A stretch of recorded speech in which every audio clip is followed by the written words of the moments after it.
Bienvenidos a una nueva edición de La Portería, una iniciativa del Centro Cultural Museo y Memoria de Neltume para la difusión de las memorias y el patrimonio cordillerano de los ríos.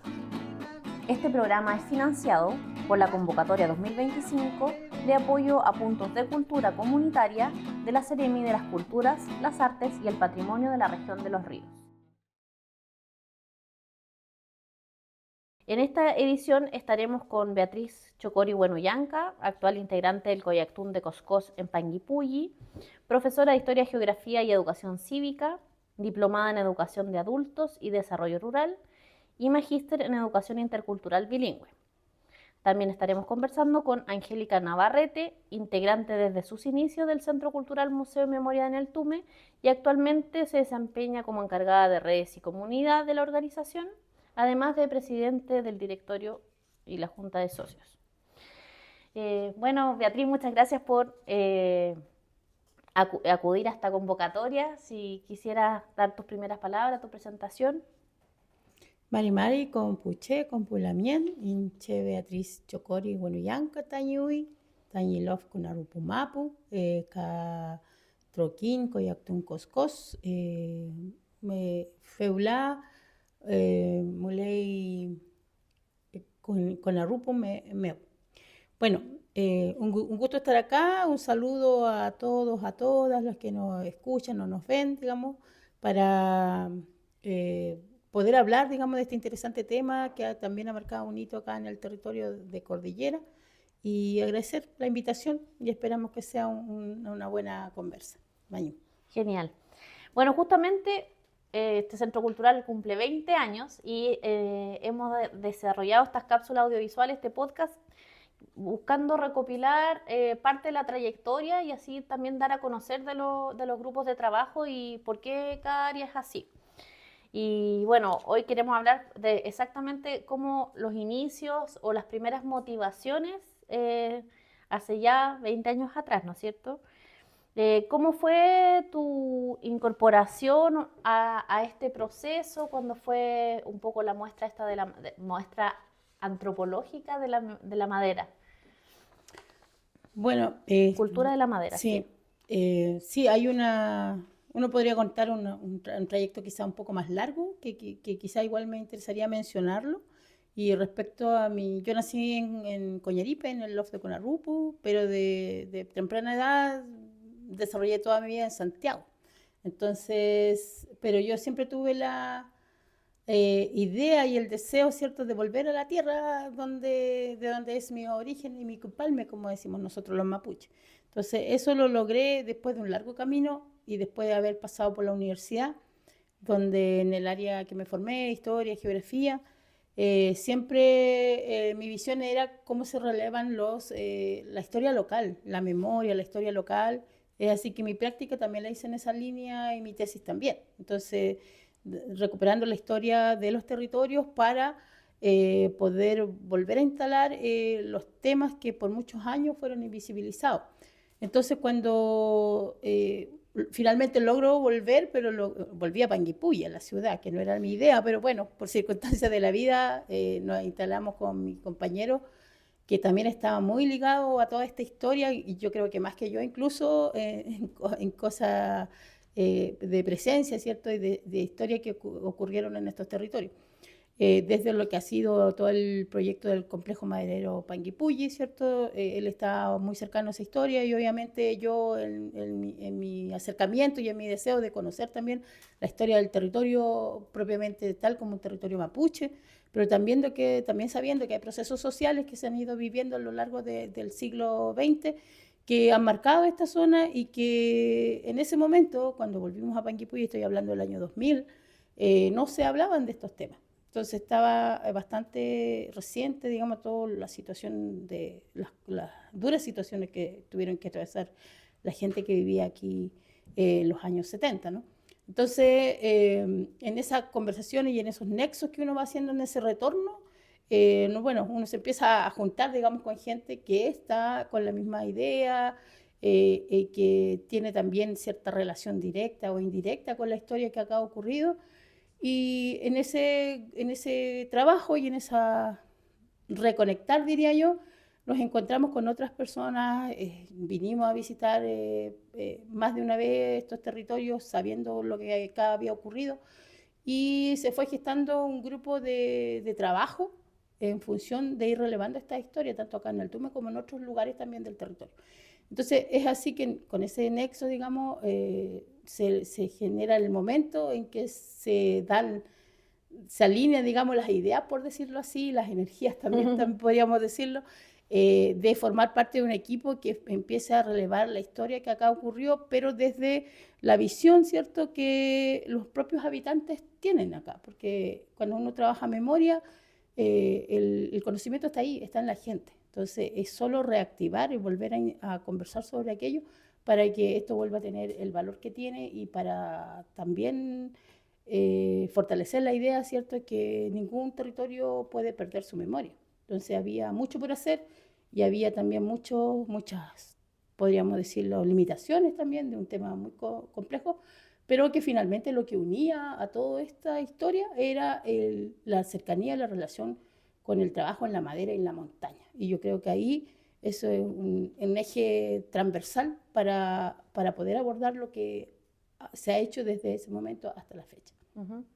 Claro, estamos hablando de los inicios de los 2000. Bueno, el proyecto propiamente tal, Exposición Etnográfica Cultura de la Madera, es del 2004. Pero claro, lo que era el Chile de ese tiempo, por decirlo así, era muy distinto la visibilidad que tenían los mapuches. De hecho, recién hace poco empiezan a salir publicaciones de libros e investigaciones que muestran en particular cómo fue la represión en los territorios ILOF. ¿Cómo fue para ti incorporarte a este equipo? ¿Fue una mirada más bien transversal en que vieron todo metodológicamente? ¿O tuviste que poner también el énfasis en poder hacer una visibilización de los mapuches del territorio también para que quedan incluidos? Y no como por un lado lo obrero, lo campesino, lo mapuche, todo como separado. Sí, en el equipo, que yo creo que justo la mención de todos los que lo integraron, está Marcela González, que era la que lideraba un poco el tema metodológico, ¿cierto? Ella como antropóloga, Mauricio Durán, que en el área de la difusión y también la investigación histórica también fue un tremendo aporte, Bernarda Aucapán. Bueno, todos ellos hasta el día de hoy se desarrollan más o menos, nos desarrollamos un poco en esa línea con distintos matices, pero seguimos trabajando en ello.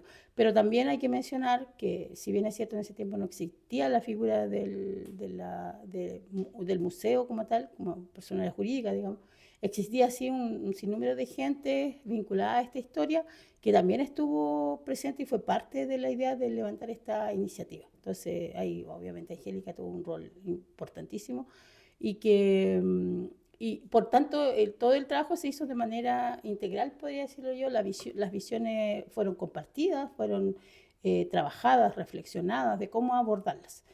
Partiendo de un supuesto, sí, que toda esta historia está en un territorio mapuche. Y yo creo que esa fue, bueno, por eso también se me invita a participar en este equipo de trabajo, porque aquí estábamos en un territorio mapuche que ha tenido una historia mucho más allá que toda la historia reciente, y que una historia de despojo, por cierto, como ocurrió en muchos otros lados, y que era el momento, ¿cierto?, también de relevar desde esa historia anterior, ¿cierto?, relacionada al pueblo mapuche, qué había pasado después, porque aquí hay un proceso de despojo fuerte que hasta el día de hoy se mantiene. Las comunidades han sido reducidas, digamos, a espacios mínimos, ínfimos hoy día, que también son críticos. Pero no por eso sí, ha perdido su carácter de ser un territorio mapuche. Entonces, esa fue como la base que conversamos que debiera ser relevada y que en general en las investigaciones o las iniciativas de ese momento no se estaba poniendo sobre la mesa. Explícitamente, digamos. Explícitamente. Entonces, mi tarea fue en esa línea. Yo tuve, después de toda esta reflexión conjunta, ¿cierto?, y toma de acuerdo de cómo abordar los temas de manera transversal.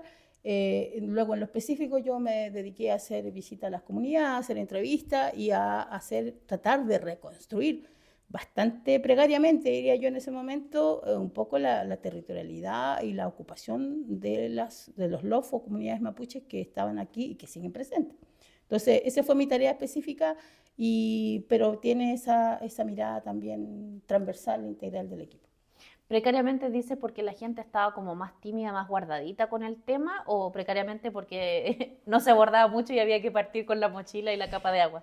Yo diría las dos cosas, porque precariamente no teníamos toda la tecnología que hoy día o los accesos incluso a los archivos de esa memoria que no estaba visibilizada. Y por otro lado, porque la gente también no había sido, no tiene la costumbre hasta el día de hoy, yo creo, de ser como parte de procesos de investigación o de trabajo conjunto, independiente que este tenía un buen fin para nosotros porque era relevar la memoria, ¿cierto? Pero tampoco está esa costumbre en las comunidades de que alguien venga, te entreviste, pero sin entender mucho para qué. Hay un tema también ahí incluso con los procesos de investigación actuales, digamos y que las comunidades también han reflexionado hoy día, ya nadie quiere ser objeto de investigación. Entonces también esa cercanía que uno genera con la gente, a mí me era fácil porque yo tenía los contactos, tenía la relación también, porque al final la familia, si uno empieza a escarbar un poquito en las relaciones, al final siempre hay un parentesco por ahí que facilita las confianzas y establecer todo ese ambiente de confianza igual toma su tiempo, no fue una vez, fueron varias visitas y varias mateadas también con algunas familias para poder avanzar en algunos aspectos que ellos querían relevar en torno a lo que fue el complejo, primero en torno a lo que ha sido el LOF, la situación actual de las comunidades, y posteriormente también cómo esa relación se daba o se dio con el tiempo que se instaló el complejo maderero. Entonces, yo creo que la palabra precaria se refiere a eso, a que no teníamos tantos elementos tecnológicos ni de acceso a información, y por otro lado, es como romper la barrera también de que la gente entienda que lo que el conocimiento que comparten, se nutran en esas conversaciones, va a ser bien utilizado. O sea, como uno puede dar garantía de eso, es la confianza solamente. Hasta el día de hoy, digamos, por lo menos yo no tengo problema con esa familia, bueno, nos hemos seguido viendo en otras instancias. Buenísimo. Y en lo concreto, ¿cómo se materializó en entrevistas? Porque la primera muestra me cuentan acá y sale en el libro también expresado, fue hecha como con coligües, de cartulina hecha a manito, con Sí. fotografía un poco impresa y pegadas encima. Igual, ¿cómo recuerdas ese primer tiempo que esa precariedad también bonito de salir de la inercia también? Porque a veces uno se Mm. complica, se ahoga en un vaso de agua que sí, quiero levantar una muestra y dice, oh, todas estas cosas que necesito. Y a veces con cosas sencillas, hasta los papelógrafos todavía son útiles para dar estos primeros pasos. Exactamente, yo creo que también eso fue muy artesanal, diríamos nosotros hoy día, pero había entusiasmo y había convicción, ¿cierto?, de que era necesario reflejarlo y evidenciarlo de alguna manera física, material. Entonces se ocuparon efectivamente cosas muy sencillas y que también tenían relación con elementos que existían en el bosque. Eso fue como una definición a eso sí, el coligüe, la madera, la tela, las telas que se usaban en ese tiempo, estos sacos de arpillera que habían antes, que hoy día ya no se ve. Entonces, un poco rescatando toda esa contemporaneidad a los procesos que se estaban evidenciando, se ocuparon esos materiales. Y claro, fueron largas jornadas de poder preparar de elegir la fotografía, de hacer que el tamaño se ajuste más bien al espacio que disponíamos. Estábamos trabajando en la sede de Altume, la Junta Vecinal, digamos. Ese fue el primer espacio donde se montó la exposición y que era una exposición que en su momento siempre supimos que no iba a ser definitiva, porque era un espacio temporal ahí. Entonces, sabíamos que también no podíamos armar grandes infraestructuras que después no tenían un destino claro. Entonces, todo lo que se ocupó y lo que se elaboró fue pensando en que esa materialidad quizás tenía que salir de ahí, tenía que ser posible remover y transportar y montar en otro espacio que en ese momento no sabíamos cuál iba a ser.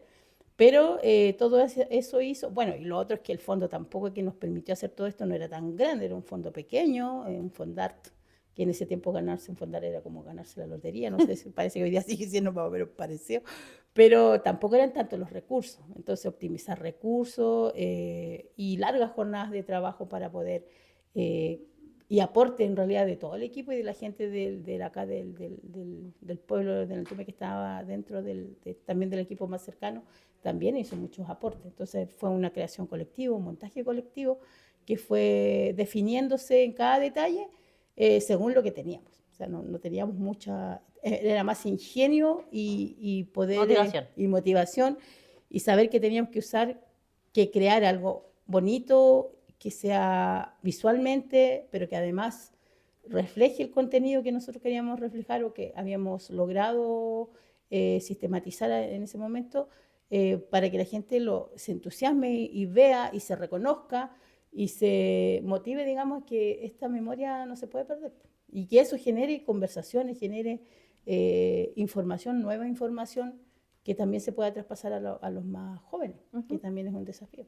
De eso te iba a preguntar, ¿de qué recuerdas? Porque igual, bueno, fue hace rato, pero ¿qué percepción te quedó de cómo fue la recepción de la gente? De esos primeros momentos de cuando se abrió la exposición. Claro. Bueno, ahí nosotros teníamos ciertos temores porque, claro, era un tema que si bien es cierto, como dije, transversal, que era la relación con la montaña, la relación con el trabajo en la madera, pero todos sabemos que rodeado de eso estaba todo el tema político, que no se trató abiertamente porque eso no generaba tantos consensos. O sea, yo creo que hasta el día de hoy hay distintas versiones o distintas apreciaciones, pero a nosotros nos interesaba llegar a todos, digamos, independiente que hubieran diferencias de opiniones, nos interesaba que la mayor cantidad de la gente pudiera visitar ese espacio, esa exposición. Y el primer día, en realidad, para nosotros era un enigma saber si iban a llegar 10, si iban a llegar 20 o 30. O nadie. Claro, o nadie. Pero llegaron como 60 personas. Entonces estaba la exposición, no se abría porque había que hacer todo el protocolo inicial y la gente estaba afuera expectante, quería entrar a ver lo que había y eso era ya, y cuando uno dice ya, sí, Resultó. se logró motivar que la gente venga, mire, converse, opine, recuerde. Entonces ya eso fue un alivio, por decirlo así. Por lo menos yo lo sentí así, mis compañeros no sé qué dirán, pero yo al menos lo sentí así. Y por otro lado, creo que fue la expectativa que nosotros teníamos, se superó en ese sentido. Y lo que vino después yo creo que también fue muy bonito, porque la gente que no estaba tan cercana a cómo se fue levantando este proceso, empezó a decir, oh, pero si yo tengo también, no sé, una máquina, no doy un ejemplo, no, puede ser que no sea exacto, tengo una máquina de escribir que se usó en tal oficina. Y otro decía, pero si yo tengo esta otra que también está relacionada con esto, otra materialidad. Y la propia gente empezó a decir que había más cosas que mostrar.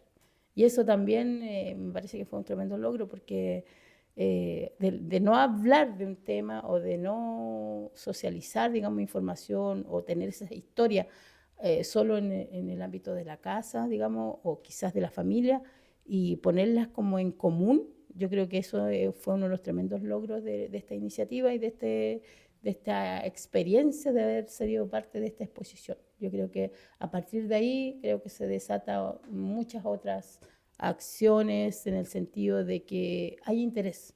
Se ve que hay un interés y cuando la gente cuenta con los espacios donde pueda expresar lo que opina o lo que le gustaría que hubiese, se abren esas posibilidades y yo creo que eso ha ido canalizando con el tiempo y hoy día ver lo que es el museo hoy día, que hoy día ya es una categoría de museo, que ya es un tremendo logro, en el concepto, ¿cierto?, de los sitios de memoria y creo que se ha ido de alguna manera incorporando toda esa otra inquietud, todas esas opiniones.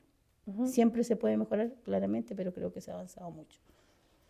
Justamente ese era como un ping-pong que quería hacer para ir cerrando, que es como, claro, de ese primer periodo hasta ahora se han tejido varios trabajos en conjunto, complementaciones, desde tu participación en el Coyactún, instancias en que confluyen también con el Centro Cultural Museo de mi Memoria en el Tume. Y también recopilábamos, recordábamos la importancia de la participación, ¿no es cierto? Que son espacios no solo que funcionan en sí mismos solos, sino que funcionan porque hay gente que mueve las clavijas y también gente que les da vida. Entonces, ¿cómo se siguen encontrando? Se han seguido encontrando en espacios de coordinación y esta idea de la participación y la colaboración entre las organizaciones para ir tejiendo esa memoria o esa reconstrucción territorial. Bueno, sí, son 20 años ya de todo este proceso. Creo que por mi parte, digamos, desde que volví también al territorio me vinculé con mi comunidad en principio y también con otros territorios a través de distintas formas y posteriormente con la conmemoración de los 100 años del Parlamento Coscós se reactiva nuevamente el Coyactún desde el 2007. Hasta la fecha se ha funcionado como organización mapuche territorial que va más allá de una personalidad jurídica, que si bien es cierto la tiene, pero lo que nosotros relevamos de esta instancia de encuentro es que es una instancia permanentemente abierta a todas las comunidades o familias que quieran hacerse parte. Entonces, desde ese espacio, desde el Coyactún Coscós, donde yo he estado desde el inicio, también me ha tocado aportar en distintas áreas de trabajo que se han ido consolidando con el tiempo. Y eso también en la necesidad o eh,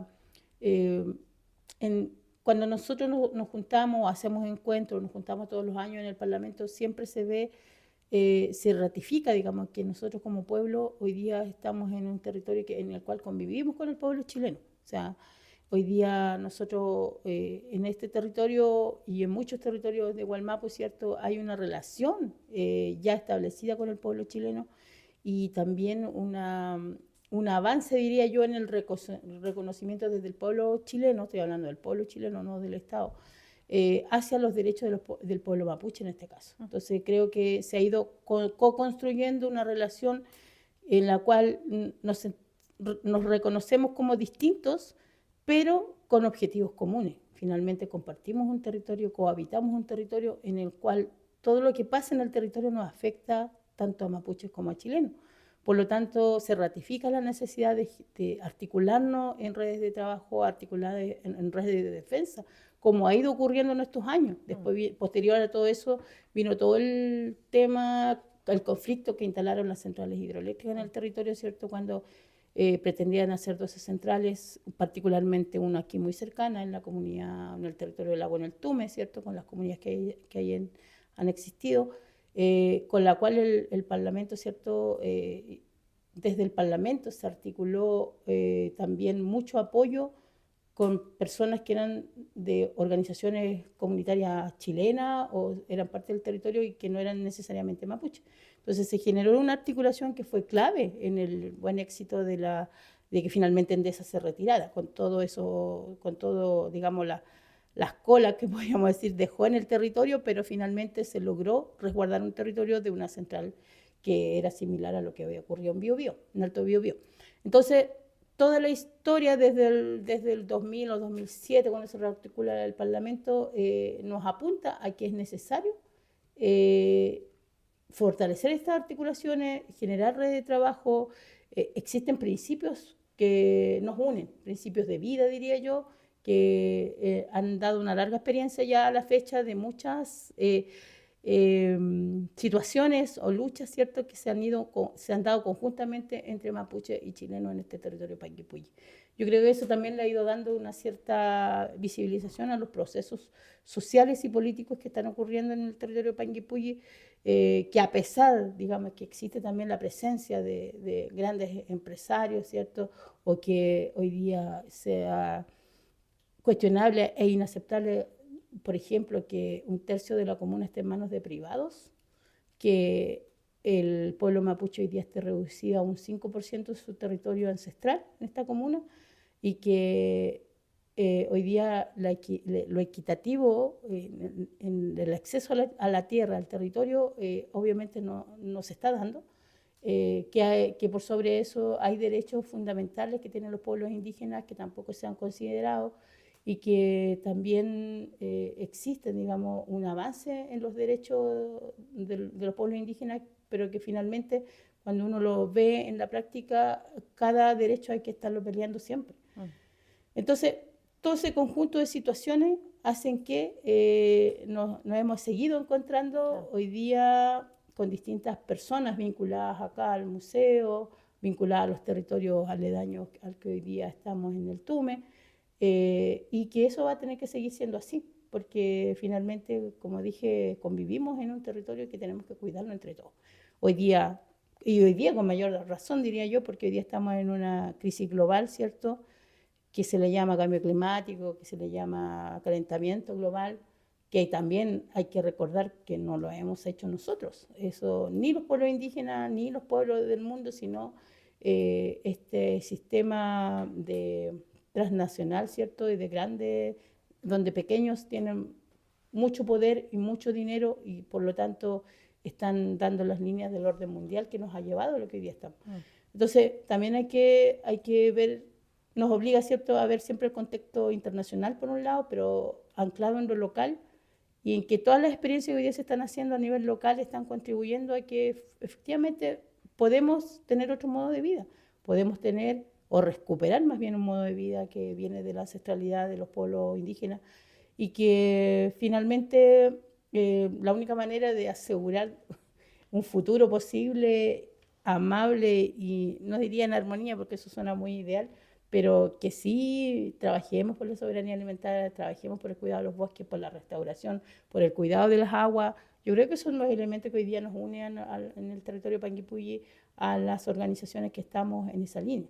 Y creo que el museo, a través de la memoria que ha ido trabajando y rescatando, es un tremendo aporte para todos esos procesos.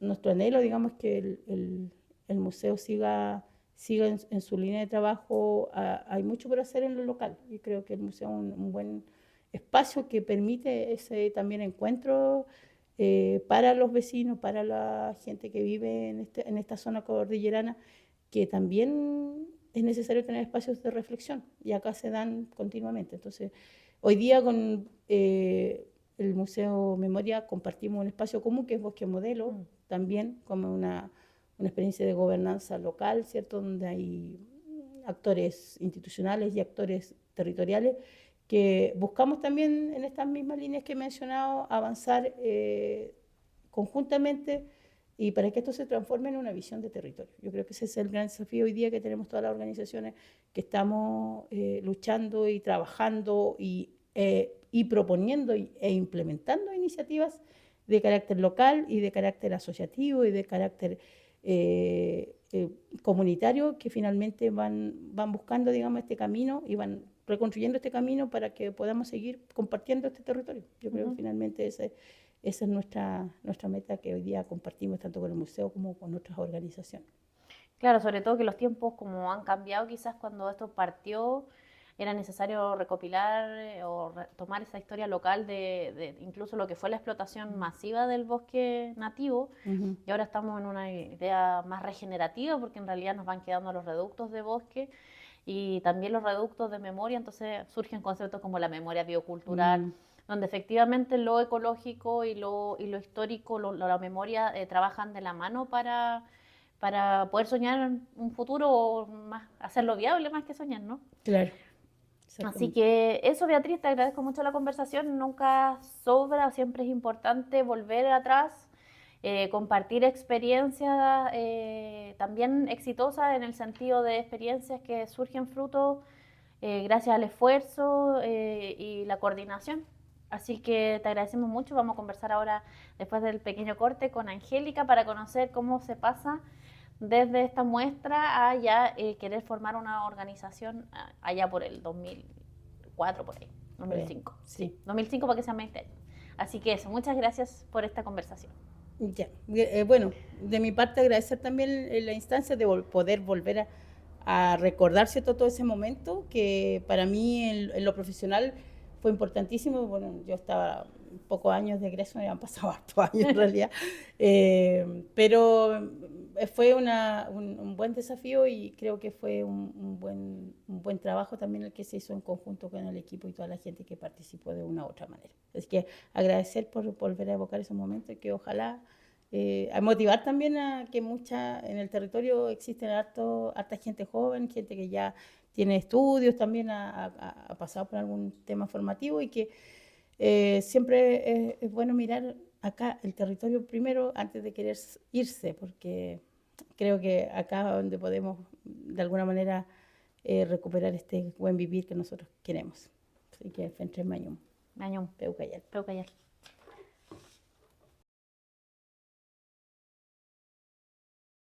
Bueno, Angélica, yo ya te había presentado al inicio del programa, pero voy a volver a dar la introducción. Tú eres integrante desde los inicios, desde que se armó esta iniciativa del Centro Exacto. Cultural Museo de Memoria en el Tume, bueno, vecina de acá de toda la vida, y actualmente te desempeñas como encargada de redes y comunidad de la organización y además eres presidenta del directorio de la directiva de socios de la organización. Me gustaría, como vecina, nos contaras cómo recuerdas este inicio de la idea de levantar un centro cultural y un museo en el Tume. De hecho, quiero traer a colación a una persona que Beatriz señalaba, que también participó, que es Marcela González, que en el libro este que ustedes hicieron por los 20 años plantea: se pensó como un centro cultural con actividades dinámicas y un museo con información, base de datos, archivo y documentación. Y también era importante destacar la memoria porque se trata de un proceso en permanente construcción. Fue difícil encontrar el nombre, pero era importante ir más allá de la madera y era fundamental incluir la memoria en el espacio. Así que Exacto. con este texto provocador, ¿qué nos puedes contar que recuerdas de esos momentos? Bueno, primero que todo agradecer una vez más esta invitación y poder hablar, ¿cierto?, a nombre desde la organización y desde mucha gente que forma parte de la organización desde el primer día y muchos que ya partieron, que son nuestros adultos mayores, ¿cierto?, con los que tuvimos un gran trabajo de recopilación histórica. Fueron la base de información de todo lo que se pudo instalar en el museo inicialmente. Y en honor a ellos también siento que es muy importante relevar este inicio de este proceso histórico que se dio acá, porque después de la muestra que se instaló, ¿cierto?, que vino de la mano de Marcela y del primer equipo, se crea la organización, que es la que continúa este trabajo que en un comienzo partieron las chiquillas y chiquillos del equipo anterior, ¿ya? Nosotros llegamos no sabiendo nada, esa es la verdad de las cosas, no sabiendo cómo dirigir un museo, qué era un museo, para qué servían los museos. Sabíamos y veíamos los museos por televisión, que era a lo que siempre teníamos acceso, pero más allá de crear un museo mismo en la comunidad, y más un museo con memoria e historia, era un tremendo desafío. Y aparte de eso, también ser un centro cultural. Entonces, los primeros años de la organización y la instalación de este museo solamente fuimos eso, un museo. Mayormente actividades culturales no hacíamos porque no teníamos ni los medios ni tampoco un equipo que desarrollara ciertas actividades dentro de la organización. Era el directorio el que mayoritariamente trabajaba. Y sumado a esto, ¿cierto?, con nuestros adultos mayores, que eran los conversatorios constantes que teníamos dentro del desarrollo de actividades que hacíamos con la comunidad. Uh-huh. Mira, quisiera nombrar un par de antecedentes que no sería bueno pasarlos por alto porque tienen que ver, lo conversamos y lo pueden escuchar en otros los capítulos en que hablamos de los segundos 10 años. Pero bueno, en marzo del 99 fue la inauguración del memorial acá en el Tume, con una convocatoria que reunió a gente de todo el país y del exterior, y donde también hubo como cierto grado de represión o de un ambiente medio tenso. Exacto. Era un memorial a los detenidos desaparecidos, ejecutados políticos y muertos en combate durante la dictadura cívico-militar en los territorios que formaron parte del Confomap. Y esto fue parte de una iniciativa del Comité Memoria en el Tume, que Sí. también es importante señalarlo. Y que es una agrupación, un colectivo conformado por los sobrevivientes de los episodios represivos, tanto del 73 como del 81. En octubre del 2001, la instalación de las placas conmemorativas y en julio del 2003, se publica a título colectivo el libro Guerrilla en el Tume. Una historia de lucha y resistencia en el sur chileno, que salió bajo la editorial del LOM. Ya conversamos un poquito por qué se vuelve necesario levantar un centro cultural y un museo de la memoria. ¿Cómo lo veías tú? Con Beatriz conversábamos también la atmósfera en ese 2003, 2004. 2004 en la exposición de la madera, que la gente estaba un poco guardadita con el tema. ¿Cómo lo veías tú estos primeros inicios, la gente, cuando se les tocaba las temáticas, cómo eran, cómo era el entorno en el cual se instala estos primeros años de la muestra y después ya del centro cultural?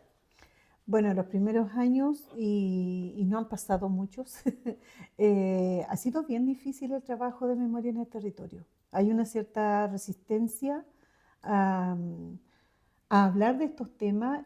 Nosotros con el tiempo fuimos entendiendo de que lo que mayoritariamente la gente tenía era miedo, porque lo vimos en diferentes conversatorios o en diferentes investigaciones que se fueron sumando posteriormente por otros proyectos que fueron saliendo, ¿ya?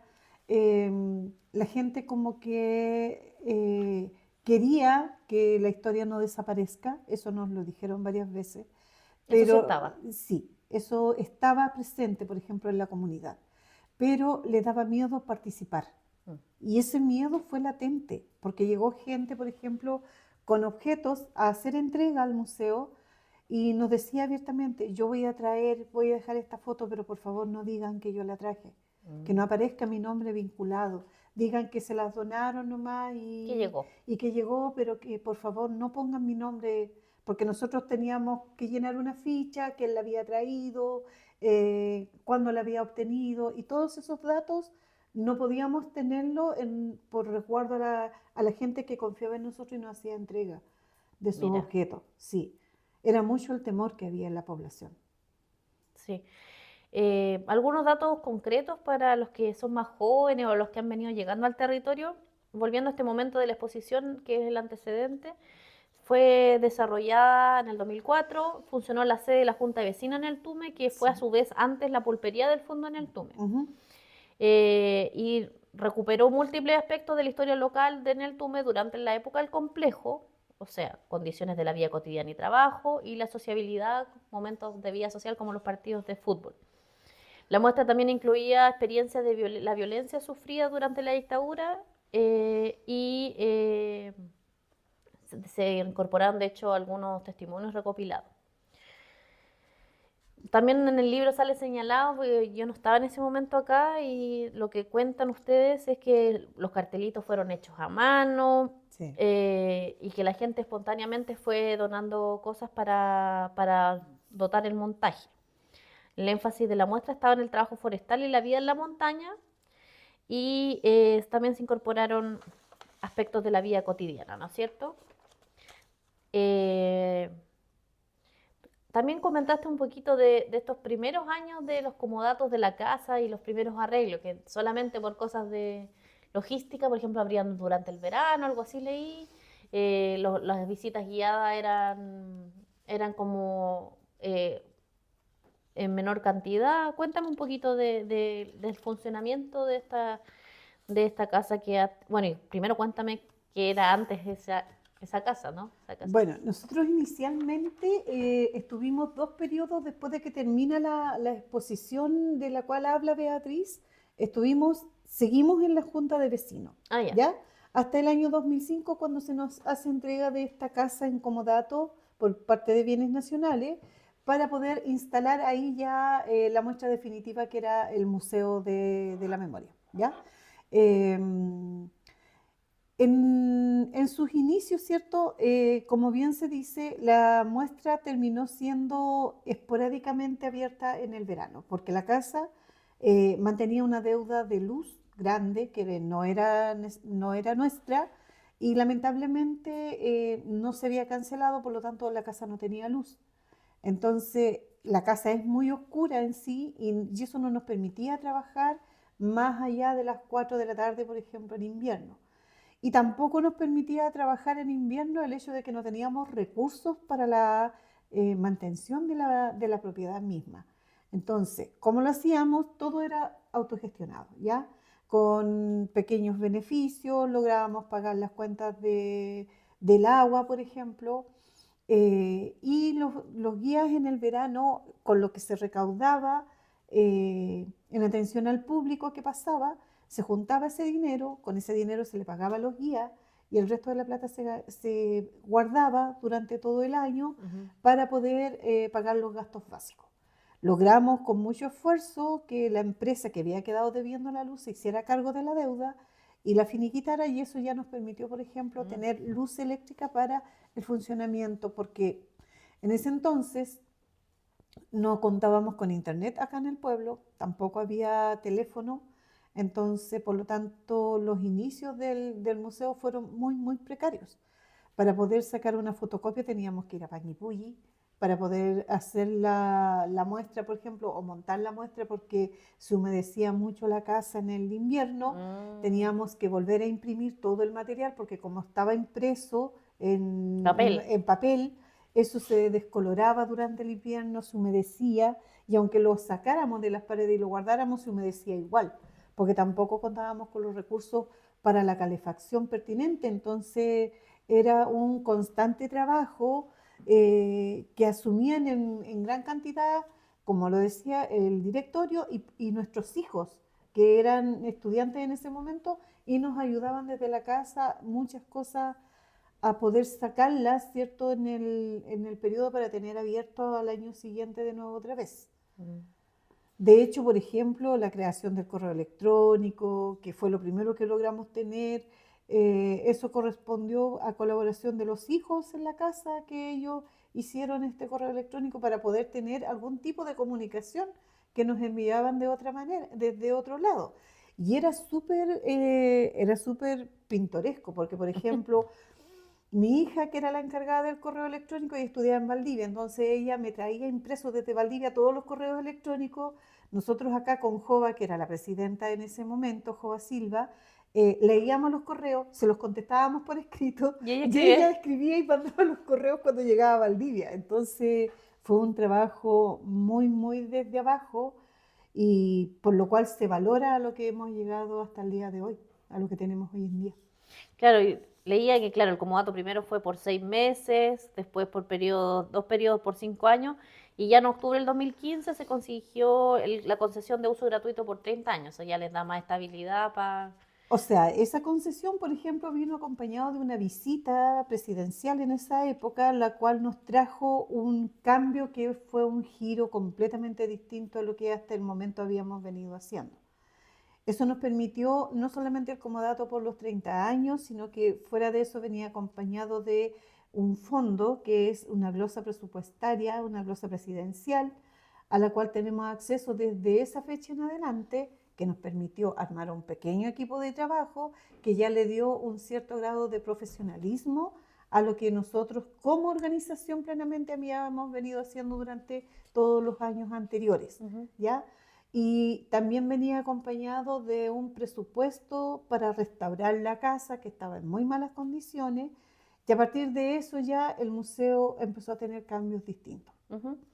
Lo que sí o sí me imagino que era fijo todos estos años el encuentro de memoria en el verano y todo, eso siempre ha sido como parte de los pilares centrales de... Sí, eso se partió haciendo prácticamente como al año siguiente de haber instalado la muestra en la casa, la muestra del museo, digamos, en la casa. Por ahí por el año 2006 nos empezamos a juntar específicamente con Pedro, que fue el que llegó acá, Pedro Pedro Cardán. Cardán, con él, que llegó acá, él diciendo de que había logrado encontrar junto a otras personas el campamento guerrillero, ¿ya? Y tengo el honor de haber sido una de las primeras personas que encabezó esa subida con él y dos compañeras más. Una era Marta Ferrada, que ya no está con nosotros, ella falleció, y la otra era Jova Silva, ¿cierto?, que era la presidenta en ese entonces.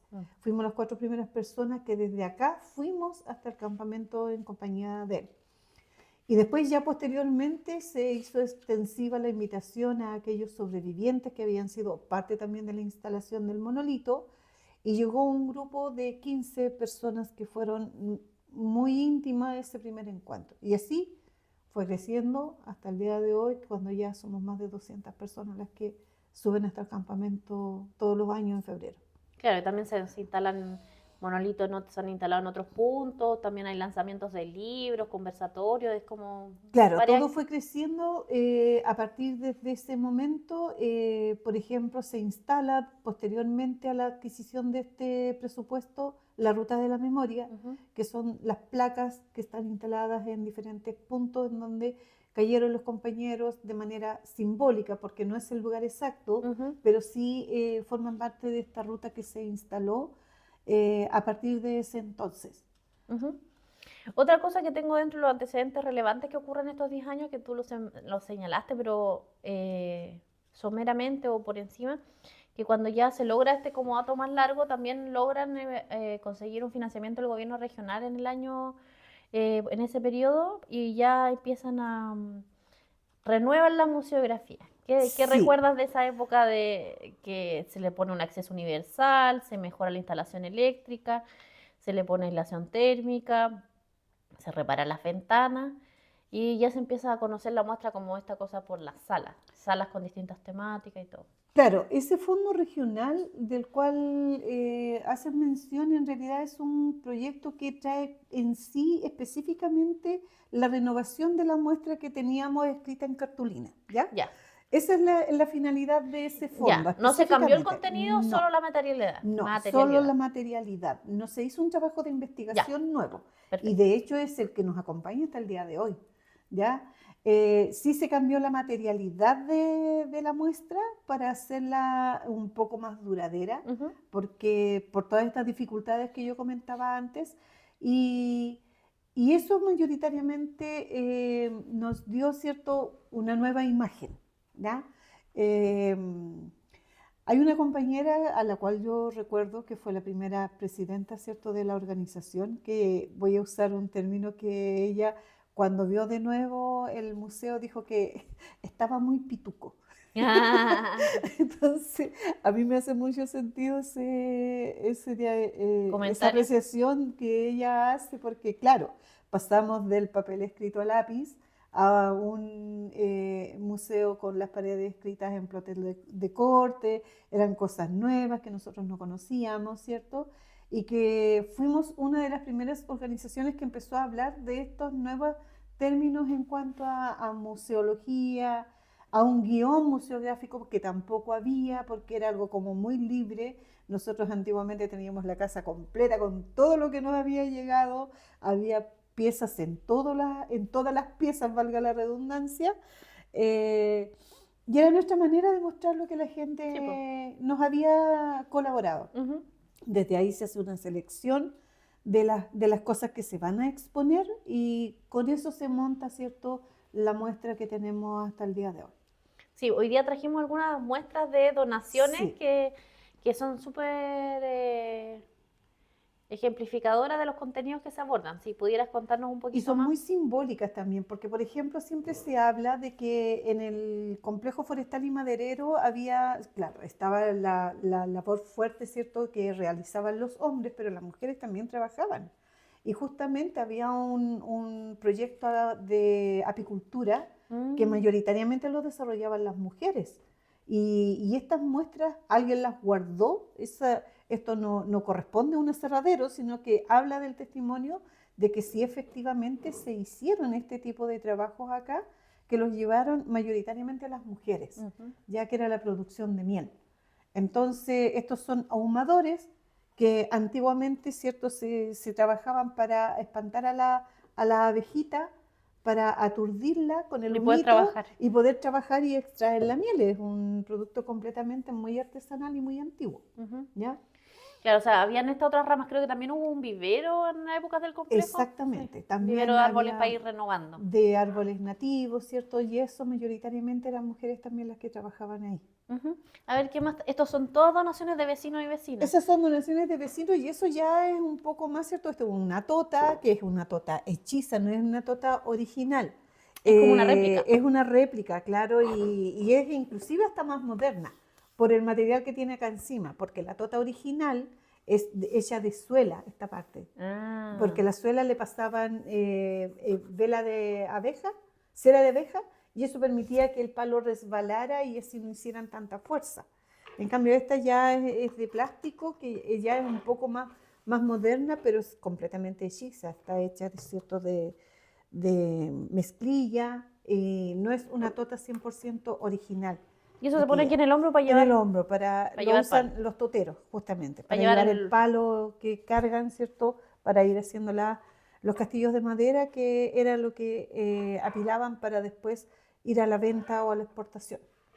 Claro. Buenísimo. Por acá tenemos otro que todavía dice, por ejemplo, aquí en las letras dice Cofomap, que era Mira. el maletín. Este maletín, de estos maletines habían dos, ¿ya? Era un maletín de seguridad que transportaba la información hasta un punto en donde se recepcionaba, otro igual en Panguipulli. El que venía de Santiago estaba en Panguipulli, tenía un barrote, ¿cierto?, de fierro que llevaba un candado, y este de acá se llevaba y se dejaba con la información que se mandaba de aquí para Santiago. Wow. Entonces, De todo, pues, de la de todo, contabilidad, exacto. Desde las oficinas se hacía todo este trabajo, ¿cierto? Y alguien guardó este maletín y lo trajo al museo de donación, ¿cierto? Para que quedara ahí como muestra de la historia y de los procesos diferentes que ha tenido nuestro territorio. Sí, pues, no es tan común haber visto No. que gente común y corriente haya administrado todo lo que implica 300.000, no, eran muchas hectáreas. Sí. Bueno, hemos hablado transversalmente del tema de estos primeros 10 años que está como marcado por la autogestión y la participación. Sí. Pero igual me gustaría que hiciéramos un poco el salto al presente y al futuro, de la importancia de que no perder esa esencia, incluso con que ahora estén muy pitucos, como dijo ella, la señora. No, digo, como no perder esa esencia que es una organización comunitaria, que hace cosas pensando fundamentalmente para la gente de allá, y que también en ese trabajo territorial se enlaza con otros y otras para ir teniendo una cierta visión sobre el territorio o pudiendo visibilizar a los actores locales que no vayan quedando en el camino. Uh-huh. ¿Qué rescatarías o qué mensaje darías sobre eso, de esa importancia de mantener lo participativo y lo comunitario desde este primer espíritu de cuando surge la organización, incluso hasta hoy en día, y también ya ahora se amplifica al trabajar con otros y otras también? Bueno, lo más importante, ¿cierto? Y lo que a mí me gusta mucho es mantener la autenticidad de la organización. Y es algo que lo comento con los chiquillos, con los diferentes equipos de trabajo que hemos tenido, que es algo que la organización, por ejemplo, debe mantener como esta identidad propia. Si bien es cierto, recibimos fondos, pero todos estos fondos se enfocan en las actividades nuestras, ¿ya? En las actividades desde la organización, cómo lo vemos nosotros, cómo lo queremos presentar y cómo queremos que se transmita este mensaje, ¿cierto?, para otras localidades. Uh-huh. Hay actividades, por ejemplo, de conmemoración que son de nivel nacional, las cuales nosotros también hacemos, pero siempre nuestro trabajo, sobre todo lo que es memoria, lo tenemos enfocado mucho en nuestra localidad y en nuestro territorio. Eso para empezar. Sí se extraña, por ejemplo, aunque no se crea esta originalidad que tuvimos en un comienzo, porque da ciertas libertades. Claro. Y eso es bonito, poder decir, ya, pero yo mañana no voy a abrir el museo porque vamos a tomar mate con las vecinas, ¿ya? Entonces, eso es algo que, por ejemplo, cuando tú estás bajo un convenio, no lo puedes hacer, porque tienes un programa de trabajo con el cual tienes que cumplir. Entonces, esas cosas, de alguna manera, aunque no se hacen todos los días, pero sí lo hacemos y los hemos seguido manteniendo con nuestra comunidad. O sea, igual hay cosas que se siguen haciendo de lo que yo los conozco fuera de proyecto, o sea, como la gente cuando llega acá a hacer consulta a veces como de aspectos, no sé, de administrativos, cómo se hace esto. O sea, como que sigue habiendo igual otras instancias en que no tiene que ver con ninguno de sus proyectos en ejecución y que simplemente como parte de la comunidad. Exactamente, por ejemplo, también se hace servicio de préstamos, o sea, por ejemplo,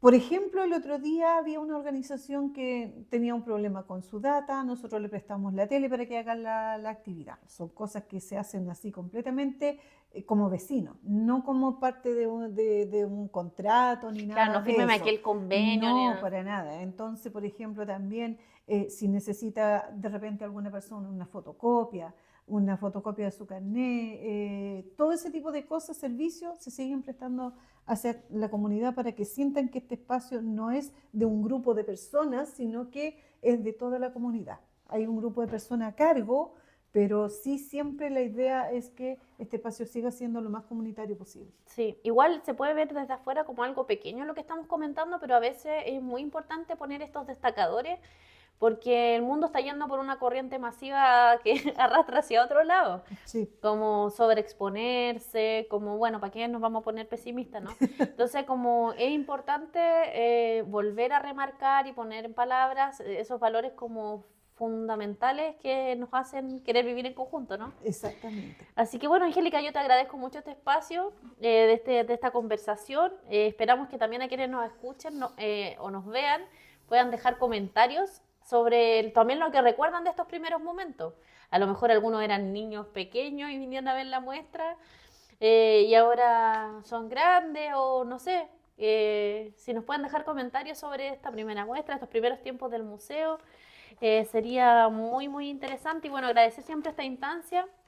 Mirar hacia atrás nos permite, es como la estela del río, del barco. Uno puede ver cuánto ha avanzado también. Sí, Y hay eso es cosas que no va importante. dejando atrás tampoco, No, sino que siguen siendo presentes. Así que eso, muchas gracias y que nos sigan retroalimentando por redes sociales o sigan viniendo a las instancias participativas que se desarrollan en cualquiera de las dos casas. y está siempre abierta la posibilidad de sumarse a actividades, a propuestas dentro del espacio tanto del museo como del centro cultural. Súper, muchas, muchas gracias.